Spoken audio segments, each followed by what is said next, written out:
아는 기자 법조팀 김정근 기자 나와 있습니다. 이번 주 선고는 일단 어려워졌다. 그럼 다음 주 초는 가능한 거예요? 네, 헌법재판소가 오늘도 선고기일을 정하지 못하면서요. 윤석열 대통령 탄핵 선고는 사실상 다음 주로 넘어가는 게 유력해졌습니다. 다음 주 초 선고를 하려면 이번 주 목요일이나 늦어도 금요일엔 선고일을 통지해야 합니다.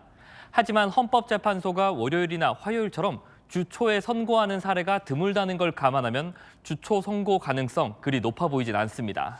자, 다음 주 초 넘기면 수요일에 이재명 대표 이 선거법 항소심 선고가 있잖아요. 같은 날 선고가 나올 수도 있는 겁니까? 네, 가능하긴 합니다. 이재명 민주당 대표의 공직선거법 2심 선고는 다음 주 수요일인 26일이죠. 헌재가 월요일인 24일 선고 기일을 정하면 이틀 뒤인 26일 선고 물리적으로 가능합니다.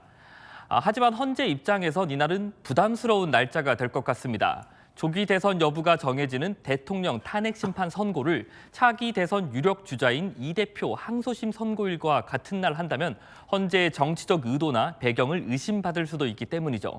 그래서 다음 주 수요일 선고 쉽지 않을 것 같습니다. 그렇게 쭉 들어보면 현실적으로는 다음 주 후반부가 유력해 보이네요. 네, 현재로선 다음 주 금요일인 28일 선고 가능성에 무게가 실립니다.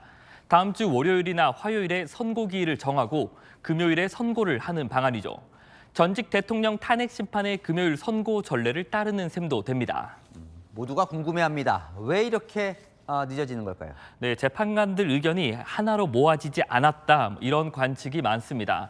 대통령 탄핵처럼 중대 사건을 변론 종결 후 20일 넘게 선고를 못 내리는 상황. 사실 저도 예상하기 어려웠는데요.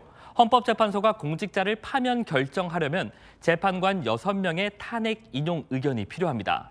전직 헌재 관계자는 법조계 인사 얘기를 좀 들어봤는데요. 인용이냐 기각으로 확실히 마음을 굳히지 못한 재판관이 있는 거 아니겠냐 이런 분석을 내놓기도 했습니다. 물론 인용이나 기각밖에 선택지가 없는 건 아닙니다. 탄핵 소추 절차 등의 문제를 들어서요. 각하 결정을 내릴 수도 있습니다. 지금 말한 인용, 기각, 각각 이게 어떻게 차이가 있는 겁니까? 네, 인용은 대통령이 파면돼 조기 대선이 열리게 됩니다. 기각이면 윤 대통령이 바로 직무에 복귀하는데요. 각하는 대통령직 복귀 효과는 같지만 탄핵 재판 자체를 물은 것과 같은 효과라 국회 측이 흠결 등을 보완해 다시 탄핵 소추를 의결할 가능성이 남게 됩니다. 일각에서는 이미 결론 다 내려놓고 이 문구 다듬는 거 아니냐 이런 분석도 내놓던데 어때요? 네, 대통령 탄핵 사건이 워낙 중요한 사안이잖아요.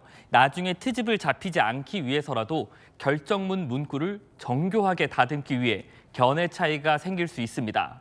하지만 결론을 내려놓고도 변론 종결 후 3주 넘게 결정문구를 조율하고 있다는 게 설득력이 떨어지는 것도 사실입니다. 이러다 4월로 넘어갈 수도 있는 겁니까?